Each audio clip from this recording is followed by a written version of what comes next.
Assalamualaikum warahmatullahi wabarakatuh. Alhamdulillahi rabbil alamin, wal aqibatu lil muttaqin, wala udwana illa 'alal zalimin. Assalatu wassalamu ala asyrafil anbiya'i wal mursalin wa ala alihi wa sahbihi wat tabi'in wa man tabi'ahum bi ihsanin ila yaumiddin, amma ba'd. Bapak, saudara-saudaraku dan anak-anakku sekalian yang berbahagia, alhamdulillah malam ini kita dipertemukan di tempat ini. Baru pertama kali kesini saya ini. Kalau tidak diundang Pak Rosyid, nggak tahu saya kalau ada tempat di sini. Alhamdulillah kita diberikan kesehatan, walaupun mungkin masih dalam masa pandemi ya. Tapi mudah-mudahan tidak ada lagi, sehingga kita bisa mudah beraktivitas ya, bisa mudah menjalankan kegiatan kita sehari-hari, amin ya rabbal alamin. Bapak, saudara-saudaraku sekalian rahimakumullah, dalam kesempatan ini saya ingin menyampaikan satu hadis yang cukup panjang dalam riwayat Imam Bukhari dan Muslim. Hadis ini muttafaqun alaih, artinya Imam Bukhari dan Muslim sepakat riwayat itu. Tapi sebelumnya saya ingin menyampaikan terkait hadis ini bahwasanya diriwayatkan Rasulullah sallallahu alaihi wasallam mengatakan, "Idza hadatsa fi ummatil bid'ah." Jika terdapat di dalam umatku menyebar luas bid'ah, penyimpangan. Bahasa Arabnya bid'ah sama. Jadi penyimpangan. Wa syutima ashabi, dan sahabatku itu dicaci maki. Jadi kalau tersebar begitu, falyuzhiril alimu ilmahu, maka orang yang mengerti hendaknya menampakkan ilmunya. Jadi jangan diam ketika melihat penyelewengan banyak di masyarakat dan melihat sahabat Nabi itu dicaci, dicela. Kemudian dikatakan lanjutannya, faman lam yaf'al dzalika minhum, maka siapa saja yang tidak melakukan itu dari kalangan orang alim, fa alaihi la'natullahi wal malaikati wan nasi ajma'in, maka atasnya laknat Allah, malaikat dan manusia seluruhnya. Laknat apa? Laknat orang menyembunyikan ilmu, tidak melakukan pembelaan saat Islam dihina, saat sahabat dilecehkan. Ini ada di dalam kitab Asy-Syariah tulisan Imam Al-Ajurri.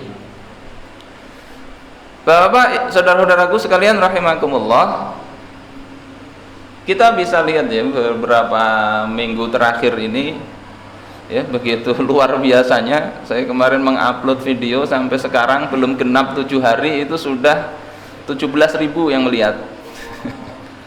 Tentang apa? Tentang bagaimana sahabat itu dituduh menganiaya putri Rasulullah sallallahu alaihi wasallam. Bahkan dikatakan membunuh, menginjak-injak Siti Fatimah. Apakah itu betul? Itu sudah saya jelaskan di video tersebut. Cuma masih banyak komentar itu melakukan pembelaan. Kenapa disembunyikan riwayatnya katanya. Nah, saya akan bacakan dalam kesempatan kali ini untuk perhatian kita semua, sekaligus untuk mengambil pelajaran. Ya, kalau ada perselisihan di antara sahabat itu, kita itu bagaimana seharusnya, dan kita bisa praktekkan sekarang ketika umat Islam itu ada berselisih, bagaimana sikap kita seharusnya. Ini kejadian diawali dari wafatnya baginda Rasulullah sallallahu alaihi wasallam. Imam Al-Ajurri juga menceritakan di kitab Asy-Syariah itu juga. Ketika wafat, ceritanya ini orang-orang Ansor, orang-orang Madinah itu berkumpul di Saqifah Bani Sa'idah. Jadi ketika wafat ini kan kaum muslimin berduka. Sampai Umar itu diceritakan mencabut pedang. Siapa yang bilang Nabi Muhammad ini wafat? Ya, aku penggal lehernya. Nabi Muhammad ini cuma seperti Musa, pergi 40 hari nanti kembali. Kemudian Abu Bakar memberi tahu kepada Umar, menenangkannya. Man kana ya'budu Muhammadan fa inna Muhammadan qad mata. Siapa yang menyembah Muhammad, maka Muhammad telah wafat. Wa man kana ya'budullah fa innallaha hayyul la yamut. Siapa yang dia menyembah Allah, maka Allah itu hidup, tidak akan pernah mati. Jadi bisa dibayangkan kondisi Nabi wafat, orang yang dicintai oleh para sahabat. Kenapa Pak? Banyak laron ya?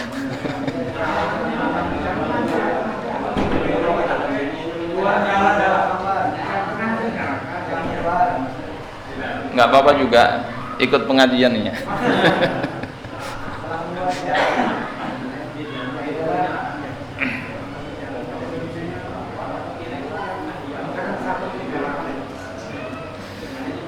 Kita lanjut ya. Nah, ketika Rasul wafat ini, orang-orang Ansor itu berkumpul di balai pertemuan mereka, namanya Sakifah Bani Sa'idah. Kemudian berita ini sampai kepada Abu Bakar, sampai kepada Umar. Maka Umar mengajak Abu Bakar ke sana. Ini kondisinya gawat. Kondisinya gawat. Kalau sampai terjadi perpecahan kaum muslimin, maka bisa dibayangkan bagaimana akibatnya.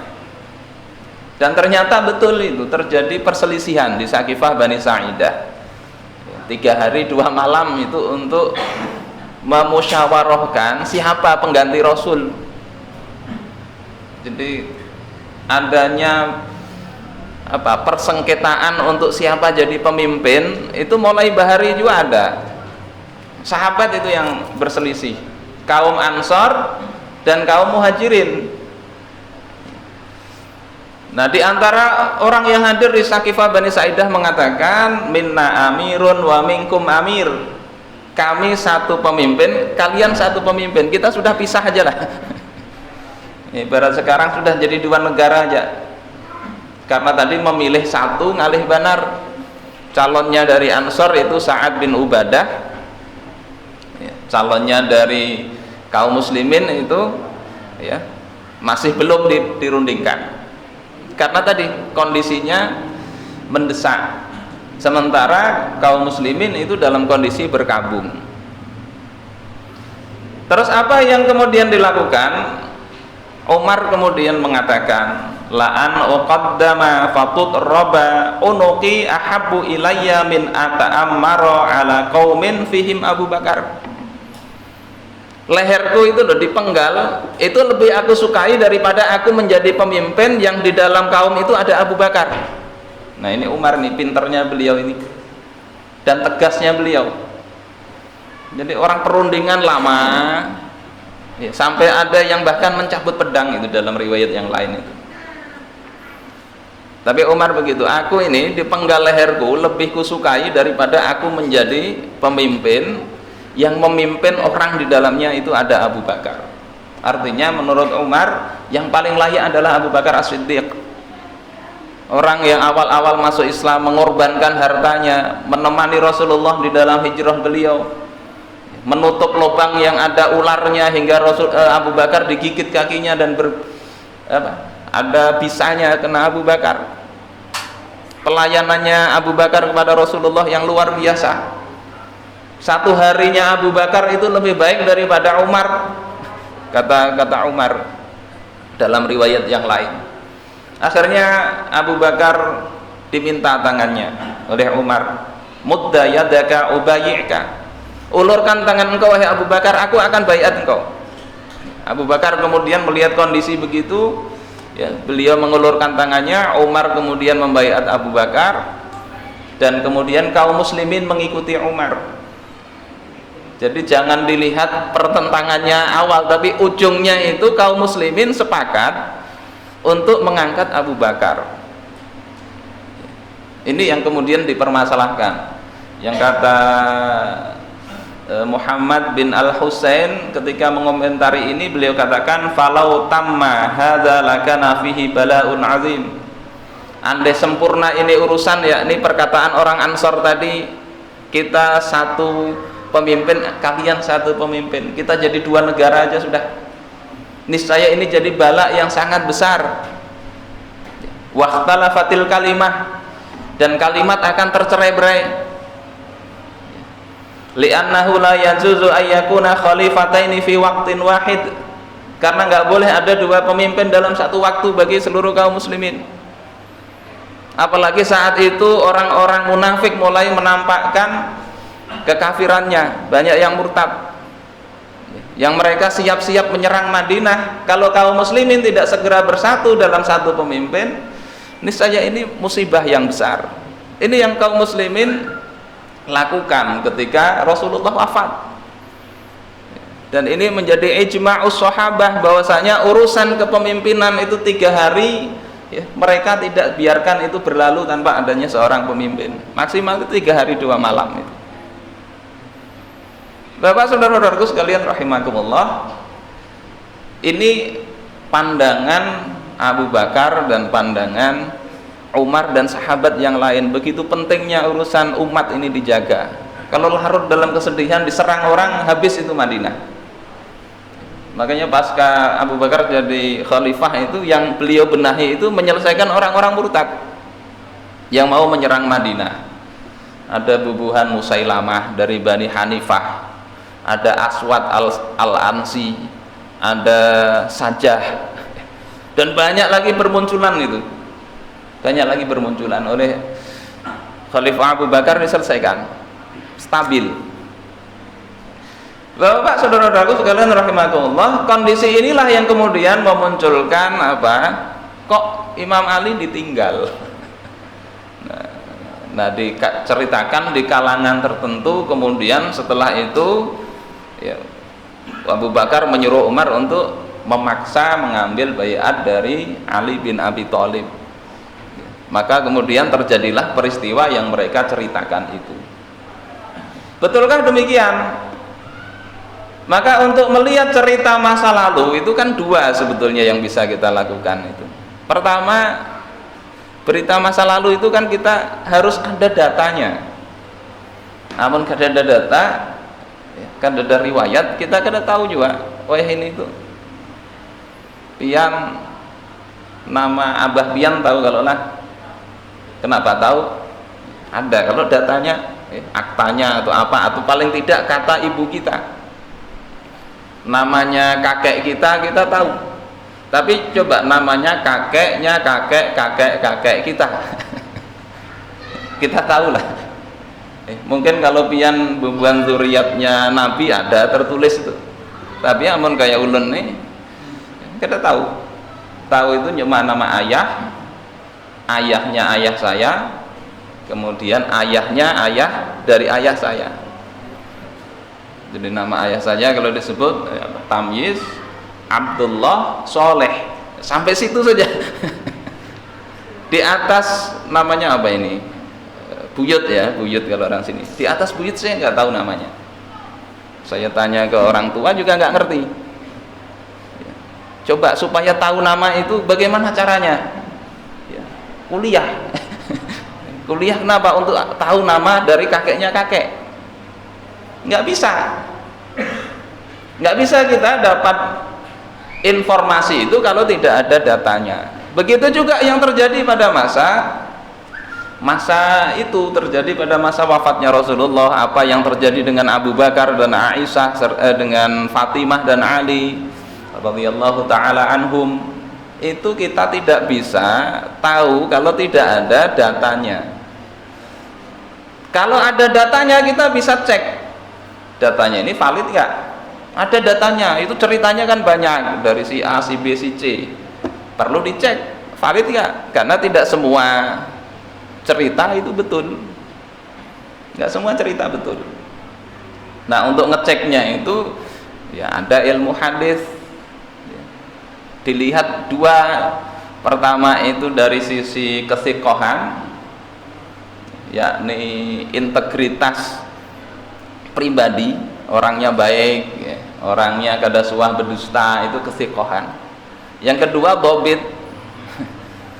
yakni punya kemampuan kapasitas keilmuannya, orangnya jujur benar jar, cuma inya itu pelupa, kadang-kadang juga diambil riwayatnya. Nah intinya dalam ilmu hadis itu dua di situ, orangnya ini baik kada, kalau baik ini inya peingatan kada. Nah itu ada level-levelnya nanti perawi hadis. Jadi nggak sembarangan ada riwayat kemudian diterima, nggak sembarangan. Dan ini kadang cerita-cerita itu nggak jelas, asal cerita. Nah kita malam ini ambil satu riwayat yang muttafaq alaih ya, Bukhari dan Muslim, yang ini kitab setelah Al-Quran kita paling sahih. Jadi datanya sudah insya Allah valid. Yang kedua, kalau data nggak ada itu minimal kita pakai logika, akal.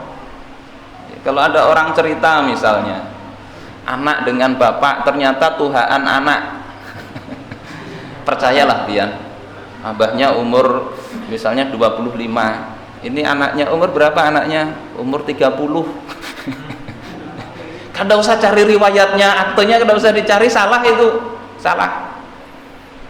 Orang Islam harusnya begitu cerdas saja dia, harusnya enggak untuk hal yang di luar jangkauan akal, tapi itu hal empiris, hal yang kenyataannya itu ada di dalam kehidupan, mudah harusnya ditolak riwayat begitu. Makanya dalam hadis itu nanti dilihat ini mengaku dari siapa, lihati tanggal lahir dan tanggal matinya si yang ngaku dan yang diakui itu. Kalau nggak sezaman itu berarti terputus sanadnya. Orang misalnya lahir tahun 70 ya, mengaku mendengar dari si B itu wafatnya tahun 60. Nggak mungkin. Nah, itu berarti ada cacat di situ. Sedemikian rupa orang mengambil informasi dalam agama kita ini. Nah di dalam hadis riwayat Imam Bukhari dan Muslim ini diceritakan apa sih sebetulnya problem yang terjadi antara Abu Bakar dengan Fatimah itu, kok sampai kemudian dibikin cerita seperti itu. Nah di Sahih Bukhari dikatakan bahwasanya diceritakan dari Aisyah bahwasanya Siti Fatimah radhiyallahu taala anha itu mengutus orang untuk menemui Abu Bakar, menanyakan harta warisan Rasulullah Sallallahu Alaihi Wasallam. Jadi ada yang tanah Fadak, ada 1/5 dari harta Khaybar yang dulu Rasulullah biasa gunakan untuk menghidupi ya, keluarga beliau, mau diminta oleh Siti Fatimah. Kemudian apa kata Abu Bakar As-Siddiq? Abu Bakar mendengar Rasulullah mengatakan, kata beliau, inna Rasulullah sallallahu alaihi wasallam qala la nurathu ma tarakna shadaqah. Kami para nabi ini tidak memberikan warisan, yang kami tinggalkan itu sedekah. Jadi enggak ada waris. Termasuk diantara kekhususan dari zuriat Nabi, keluarga Nabi itu adalah tidak menerima zakat. Mereka nggak menerima zakat. Jadi kalau ada habaib, mereka nggak berhak dapat zakat. Apakah kemudian dibiarkan menderita hidupnya? Ya enggak. Jadi bantulah, tapi bukan dari pos zakat, karena keluarga Nabi nggak berhak mendapat zakat. Termasuk warisan, nggak ada warisan. Kemudian kata Abu Bakar As-Siddiq, ya menolak itu, menolak Fatimah. Ya, kata Abu Bakar sampai bersumpah, wa inni wallahi la ughayyiru syai'an min shadaqati Rasulillah sallallahu alaihi wasallam.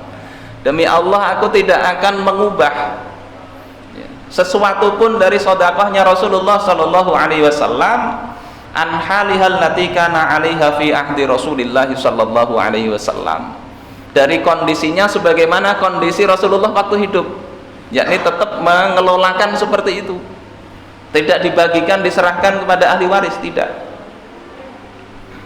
Akhirnya apa? Siti Fatimah ini merasa ini ya hatinya marah diceritakan di sini.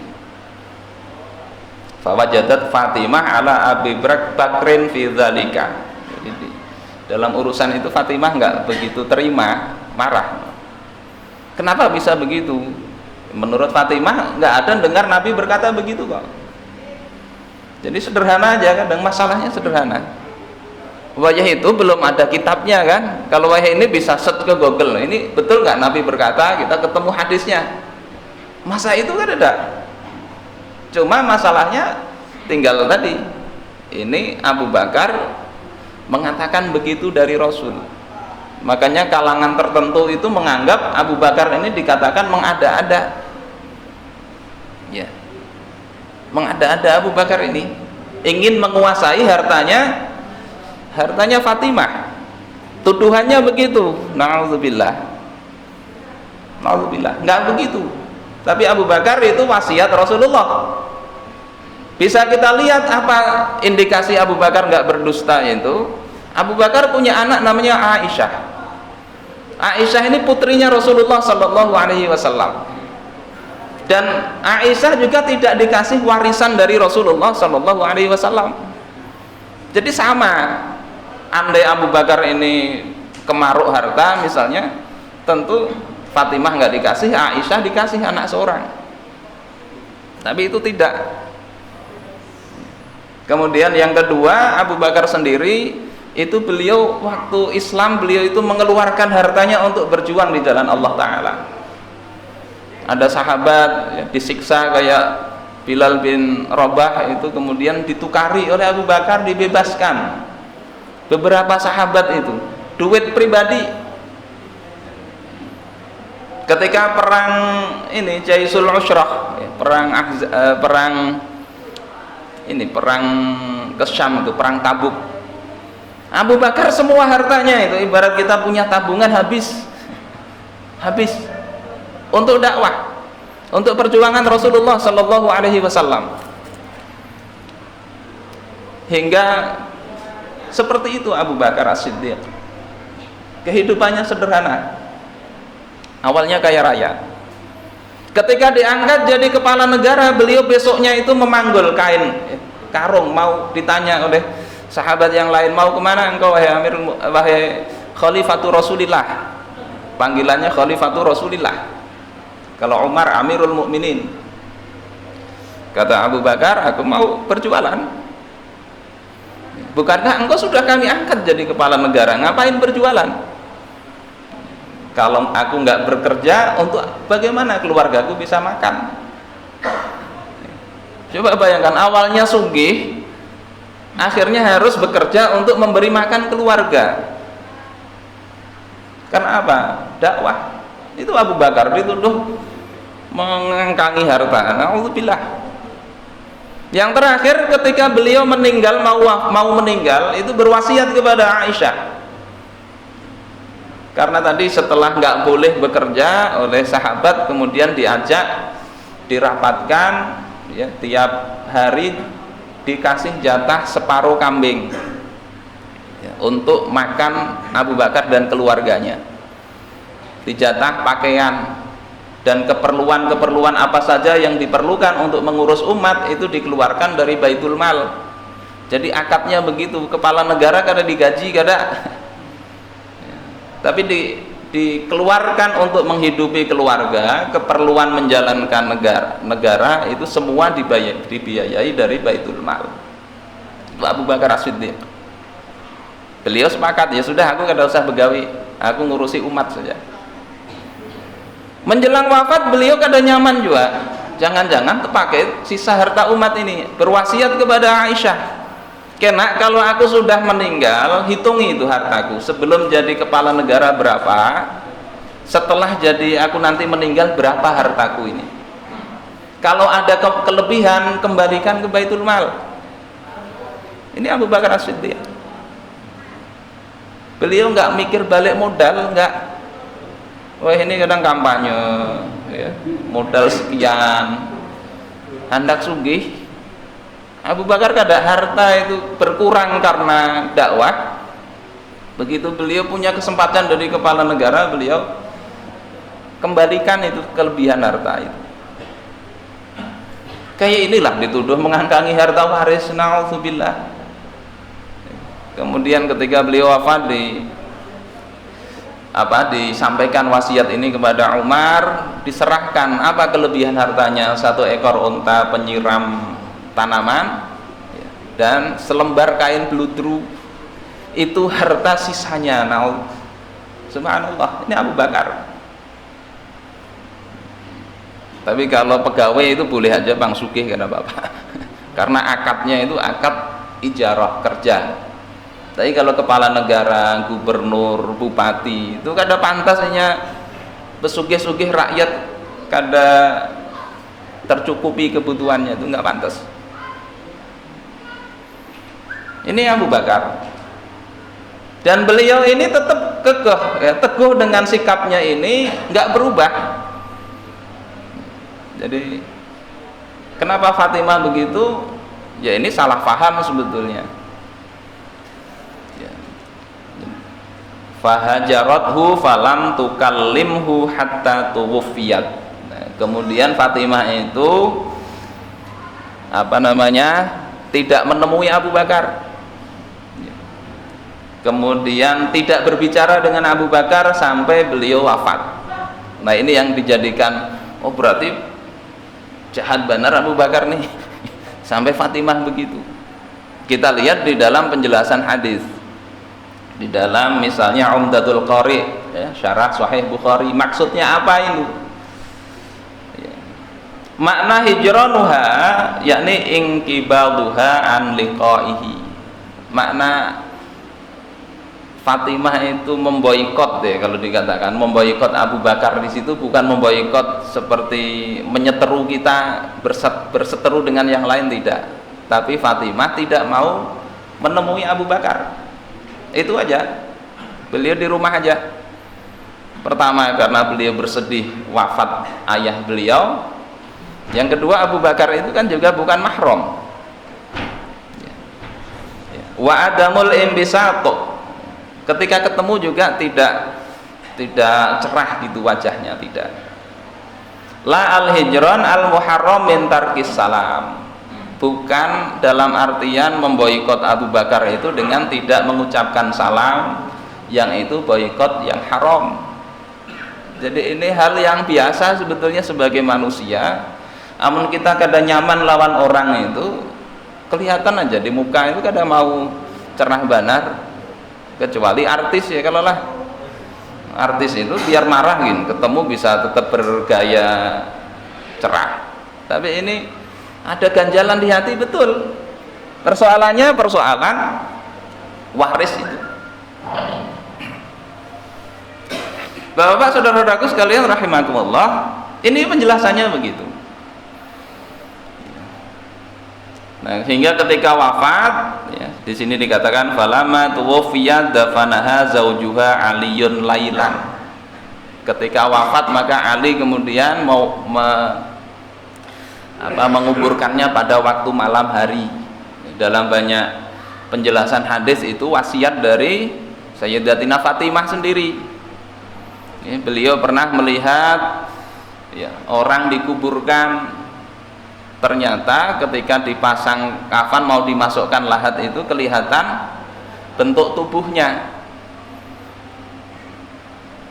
Melihat itu, setelah itu Sidin berpikir supan kalau terlihat begitu, sehingga minta dibikinkan supaya nggak kelihatan.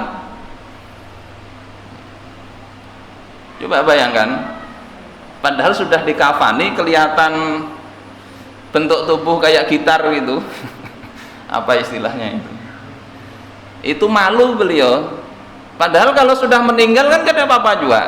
Wah, ini ada orang kaum muslimin muslimat yang waktu hidup baju sudah kecil, kaos hendak dikecilin lagi kurang ngepres. Siti Fatimah kada supan hingga minta dikuburkan, ya, kemudian malam hari, nggak usah banyak orang gitu. Jadi wasiatnya begitu.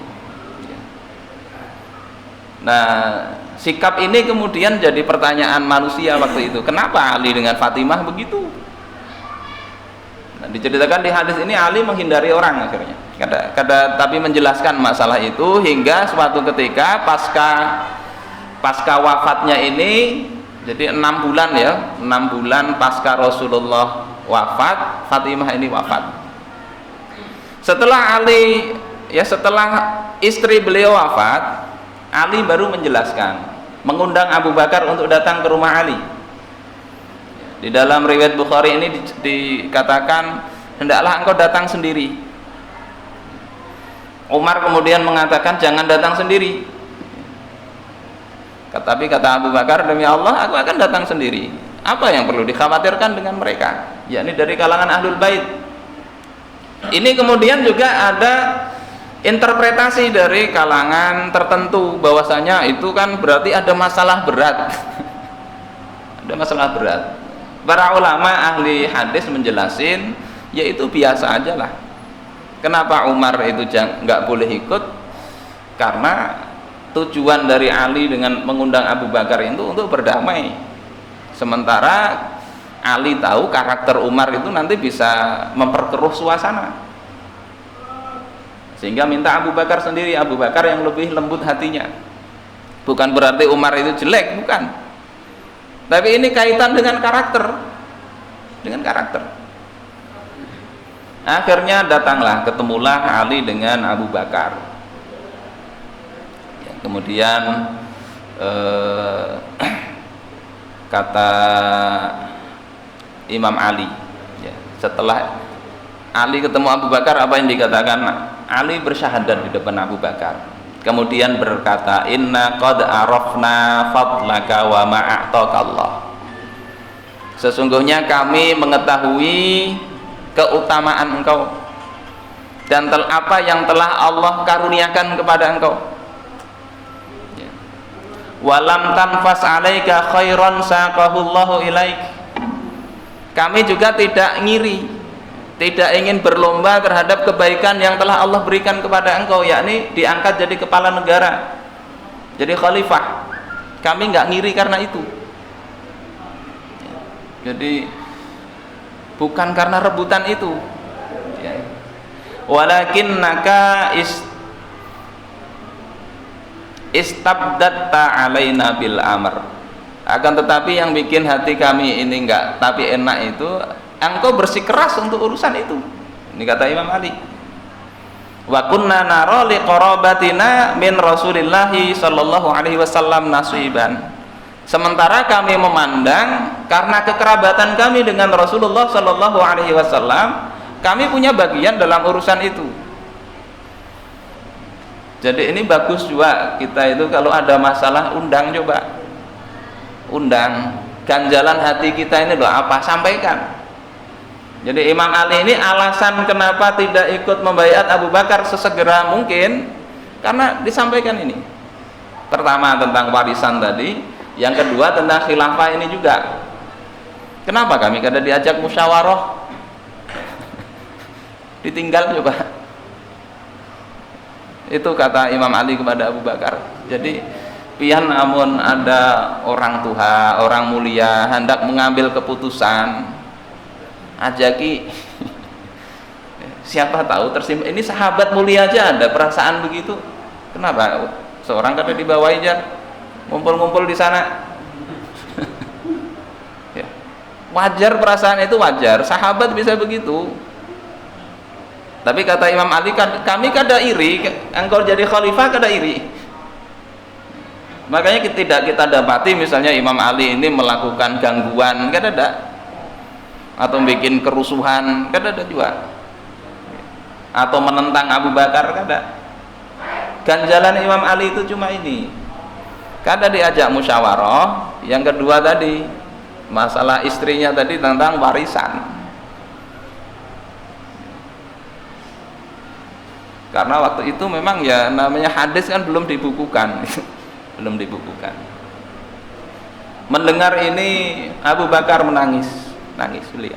Kemudian mengatakan, walladzi nafsi biyadihi, demi zat yang diriku itu ada dalam genggamannya, la qarabatu Rasulillah sallallahu alaihi wasallam ahabbu ilayya an asila min qarabati. Sesungguhnya kerabat Rasulullah sallallahu alaihi wasallam itu lebih aku cintai daripada keluargaku sendiri. Nangis beliau, memahamkan supaya ada kesepahaman dengan Imam Ali itu. Wa ammal ladzi syajara baini wa bainakum min hadhil amwal, dan sesungguhnya yang telah terjadi persoalan aku dengan kalian dalam urusan ini, falam alu fiha anil khair walam atruk amran ra'aitu Rasulullah sallallahu alaihi wasallam yasna'uhu fiha illa sana'tuhu. Jadi urusan harta ini maka aku tidak melihat kecuali kebaikan.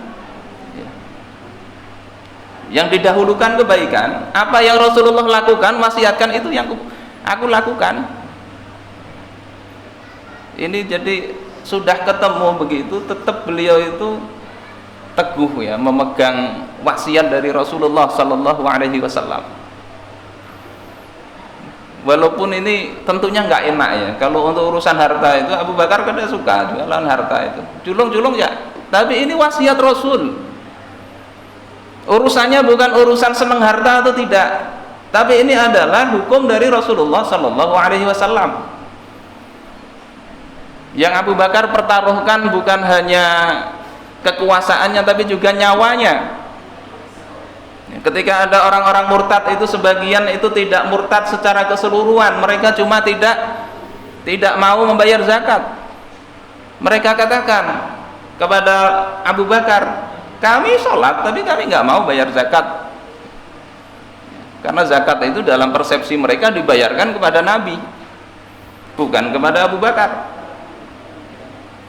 Maka kata Abu Bakar, lau mana'uni iqalan, kalau mereka itu menghalangiku dari iqalan ya, anak hewan yang wajib dizakati itu, lajahatuhum alaih, aku akan perangi mereka karena penentangan mereka terhadap hukum Allah tentang zakat ini. Bukan urusan kambingnya, bukan, tapi urusan mereka menolak membayar zakat. Umar menyabar-nyabari Abu Bakar, itu bisa dilihat ceritanya di Mirqatul Mafatih Syarah Miskatul Masobih. Disabar-sabari oleh Umar, kemudian oleh Abu Bakar dikatakan ajabbarun fil jahiliyah wa khawarun fil Islam.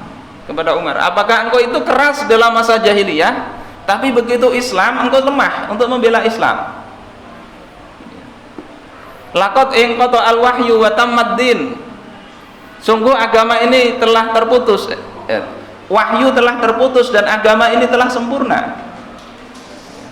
Ayang kuswa ana hayyun, apakah agama itu akan berkurang sementara aku itu hidup? Ini kata Abu Bakar. Jadi beliau itu menjaga hukum-hukum Allah Ta'ala sampai satu hukum saja itu beliau pertaruhkan nyawanya. Kadang nyaman lawan putri Rasul, akhirnya dijulung aja ada. Ini masalah hukum masalahnya. Ini dituduh macam-macam. Ya Allah.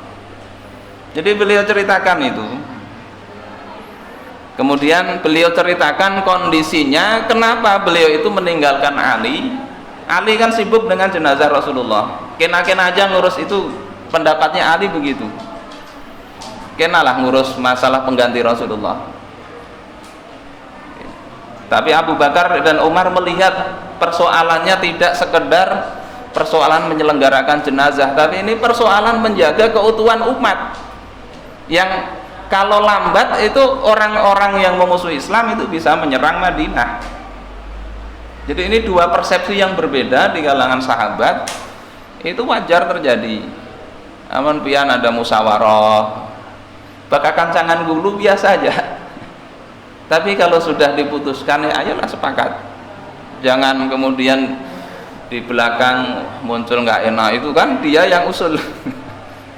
Ya Allah. Setelah itu akhirnya Ali sadar. Aku akan berbaiat kepada engkau, kata Ali bin Abi Thalib. Sehingga kemudian Lanjutannya, falamma shalla Abu Bakar al-zuhra raqiya 'alal mimbar fatasyahhada. Ketika selesai sholat zuhur, kemudian Abu Bakar naik ke atas mimbar bersyahadat, wa dzakara sya'na Aliyin, kemudian menjelaskan persoalan antara beliau dengan Ali kepada masyarakat. Setelah itu Imam Ali juga berdiri, kemudian wa haddatsa annahu lam yahmilhu 'ala alladhi shana'a nafasatan 'ala Abi Bakar. Ali menjelaskan kenapa beliau tidak segera membaiat Abu Bakar setelah Abu Bakar dibaiat oleh kaum muslimin. Itu beliau lakukan bukan karena iri dengki kepada Abu Bakar, bukan, ya. Wala ingkaran lilladzi faddalahu Allahu bih.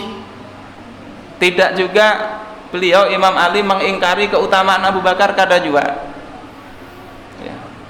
Tetapi kata Ali tadi, walakinna nara lana fi hadzal amri nasiban, tetapi kami memandang kami ini juga punya hak untuk urusan itu.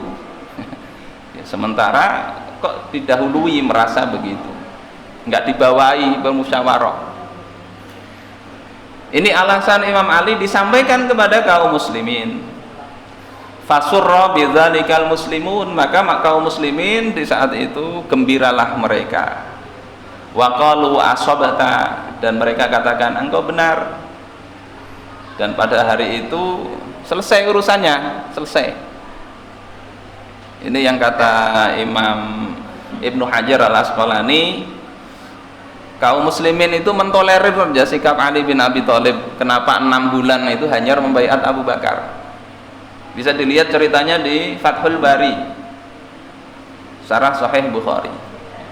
Imam An-Nawawi dalam Syarah Sahih Muslim menjelaskan yang terjadi itu enggak ada celah. Tidak bisa Abu Bakar dicela, tidak juga Imam Ali dicela, karena masing-masing berpendapat begitu. Imam Abu Bakar, Khalifah Abu Bakar itu tadi memikirkan urusan umat, sehingga tadi mendahulukannya daripada mengubur jenazah Rasulullah. Dan jenazah Rasulullah itu juga berbeda dengan jenazah kaum muslimin yang lain. Beliau 3 hari itu baunya tetap wangi, nggak berubah. Namun kita jangankan 3 hari lah, sehari gini, kadang mati, kadang mandi aja. Ya. Kadangnya mau mati kita, sehari kadang mandi gini, bau benar bisa. Ini Rasulullah 3 hari ada apa? Jadi itu pikiran Abu Bakar, sementara pikiran Imam Ali, kami ini kan ahlul bait nih, kenapa gak ada dibawahi? Lawan urusan tanah Fadak itu problemnya. Kadang sampai Fatimah dibunuh, Bang, gak ada diinjek-injek atau tertusuk, itu terdorong oleh pintu, perutnya tertusuk sehingga keguguran. Kada bujur cerita itu, riwayat yang sahih begini. Alasan lagi setelah itu Imam Ali itu menikahkan putri beliau yang namanya Ummu Kulsum. Ummu Kulsum ini putri beliau dengan Fatimah juga, dengan Umar bin Khattab. Punya 2 anak dengan Umar. Logika orang yang waras, kadang mungkin seorang suami itu menikahkan putrinya dengan pembunuh ibunya, kadang mungkin. Kadang mungkin juga si anak ini mau dengan orang yang dituduh membunuh ibunya. Ini cerita yang nggak masuk akal, hingga orang-orang sebagian kalangan tertentu tersebut, para ulamanya sebagian juga nggak percaya cerita itu. Tapi ada yang ngaku kalangan kita seorang yang justru membela-bela begitu. Alhamdulillah. Lagian pula Hasan Husain itu kena punya anak juga, diberi nama Abu Bakar ada juga, diberi nama Umar ada juga. Amun kita kada katuju lawan seseorang, maulah kita mengasih nama anak kita dengan orang yang enggak kita sukai. Mendengar ngarannya gendulak sudah loh. Apalagi mengasih anak lawan orang yang membunuh ibu kita. Dasar kada masuk akal. Dan urusan ini selesai lewat hadis ini. Yang kedua, tidak juga Imam Ali tercela, karena Imam Ali itu di dalam Fathul Bari diceritakan beliau menghibur istrinya yang sangat bersedih. Dalam riwayat yang lain ketika Rasulullah menjelang wafat itu Fatimah begitu bersedih, tapi begitu dibisiki oleh Rasulullah langsung gembira beliau. Kenapa jadi gembira? Karena Rasulullah memberitahu dari kalangan Ahlul Bait yang paling cepat menyusulku adalah engkau. 6 bulan pasca Rasul wafat, Fatimah wafat. Yang kedua, melihat tadi persoalan antara Abu Bakar dengan Fatimah. Kada nyaman juga sebagai suami itu frontal gitu sikapnya. Jadi yang kedua kesedihan, kedua menghibur istri tadi, sehingga terlambatlah Imam Ali membaiat secara langsung kepada Abu Bakar. Terkait baiat juga nggak ada yang perlu dicacat, karena yang namanya pengangkatan kepala negara itu dalam Islam tidak mesti seluruh rakyat itu harus jabat tangan, kada. Cukup ahlul halli wal aqdi dipakili beberapa orang, terjadilah pengangkatan itu. Jadi secara hukum baiatnya sah, khilafahnya sah, Abu Bakar gak ada salah, Imam Ali juga gak ada salah, karena dia ada juga wajib untuk segera membaiat. Terus setelah 6 bulan ini kenapa beliau membaiat? Itu untuk keafdolan saja, supaya nggak ada desas-desus di masyarakat, nggak ada. Makanya beliau jelaskan di tengah umat apa persoalannya. Nah, ada riwayat jelas begini, kadang dituduh disembunyikan. Disembunyikan. Bapak-bapak, saudara-saudaraku sekalian rahimakumullah. Kemudian di bagian akhir ini Imam Al-Qurtubi mengatakan kelompok tertentu itu, saya kadang nyaman nyebutnya namanya, pian cari sendirilah. Itu tetap berpegang pada cerita sebelum ini, cerita yang diolah-olah tadi. Sementara riwayat Imam Al-Bukhari yang jelas ini seolah-olah kan ada. Bapak, saudara-saudaraku dan anak-anakku sekalian yang dimuliakan oleh Allah Subhanahu wa taala, ini yang bisa kami sampaikan, ya, mudah-mudahan memperjelas persoalan Abu Bakar, Ali dan Fatimah itu sudah clear sejak bahari sudah. Jangan kemudian kita seolah-olah ini ada yang disembunyikan, nggak jelas, kemudian mengarang-arang cerita itu. Namun ada cerita itu, lihati riwayatnya. Riwayatnya siapa? Namun kebanyakan kan ada riwayat, ya. Atau ada riwayat sebagian itu, cuma itu penggalan-penggalan yang kebanyakan juga dhaif, nggak bisa dipakai. Ini mudah-mudahan bermanfaat. Dan Allah wa iyyakum ajma'in. Wal afu minkum. Wassalamualaikum warahmatullahi wabarakatuh.